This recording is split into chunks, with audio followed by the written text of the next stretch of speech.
ਅਸਲਾਮ ਵਾਲੇਕੁਮ। Usman agriculture 'ਚ ਦੋਸਤਾਂ ਨੂੰ ਖੁਸ਼ ਆਮਦੀਦ ਕਹਿੰਦੇ ਆ। ਅੱਜ ਗੱਲਾਂ ਮੰਡੀ ਦੀ ਕੀ ਸੂਰਤ ਹਾਲ ਆ ਤੁਹਾਡੇ ਦੋਸਤਾਂ ਦੇ ਨਾਲ ਅੱਜ ਆਪਾਂ ਰੇਟ ਸ਼ੇਅਰ ਕਰਦੇ ਹਾਂ। ਅੱਜ ਮਾਸ਼ਾਅੱਲਾ ਗੱਲਾਂ ਮੰਡੀ ਨੇ ਤੁਸੀਂ ਵੇਖਦੇ ਪਏ ਹੋ, ਮਕਈ, ਗੰਦਮ, ਕਪਾਹ, ਤਿਲ, ਮੂੰਗੀ ਸਾਰਾ ਕੁਛ ਆ ਰਿਹਾ ਵਾ। ਅਤੇ ਬਾਕੀ ਕੀ ਰੇਟ ਆ ਤੁਹਾਡੇ ਦੋਸਤਾਂ ਨਾਲ ਆਪਾਂ ਰੇਟ ਸ਼ੇਅਰ ਕਰਦੇ ਹਾਂ।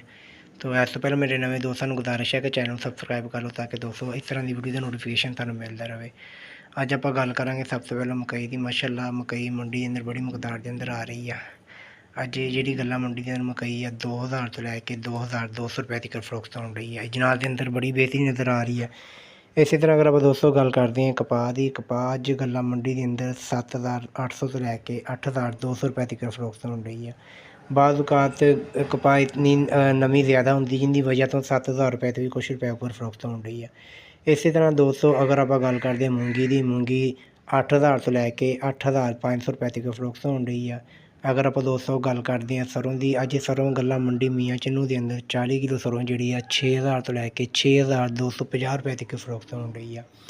ਇਸੇ ਤਰ੍ਹਾਂ ਦੋਸਤੋ ਅਗਰ ਗੱਲ ਕੀਤੀ ਜਾਵੇ ਧਾਨ ਮੁੰਜੀ ਦੀ, ਧਾਨ ਮੁੰਜੀ ਅੱਜ 4200 ਰੁਪਏ ਤੱਕ ਫਰੋਖਤ ਹੋਣ ਡਿਆ ਵਾ, ਜਿਹਦੇ ਅੰਦਰ 1692 1509 ਵੀ ਸ਼ਾਮਲ ਆ।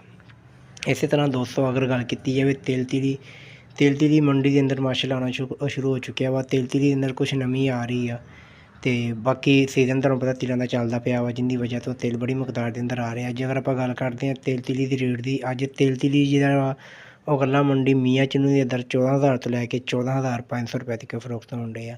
ਬਹੁਤੇ ਜਿਹੜੇ ਖਸਤਾ ਹਾਲਤ ਦੇ ਆ ਉਹ ਤਕਰੀਬਨ 13000 ਰੁਪਏ ਤੱਕ ਫਰੋਖਤ ਹੋਣ ਡੇ ਆ। ਇਸੇ ਤਰ੍ਹਾਂ ਦੋਸਤੋ ਅਗਰ ਆਪਾਂ ਗੱਲ ਕਰਦੇ ਹਾਂ ਗੰਦਮ ਦੀ, ਗੰਦਮ ਅੱਜ ਗੱਲਾਂ ਮੰਡੀ ਮੀਆਂ ਚੰਨੂ ਦੇ ਅੰਦਰ 7500 ਰੁਪਏ ਤੱਕ ਫਰੋਖਤ ਹੋਣ ਰਹੀ ਆ। ਜਿਹੜੀ 7500 ਰੁਪਏ ਤੱਕ ਫਰੋਖਤ ਹੋਣ ਡਈ ਹੈ ਘਰਾਂ ਵਾਲੇ ਲੈ ਕੇ ਜਾ ਰਹੇ ਆ। ਬਾਕੀ ਜਿਹੜਾ ਰੇਟ ਵਾ ਉਹ 2700 ਰੁਪਏ ਤੱਕ ਰੇਟ ਹੈਗਾ ਵਾ।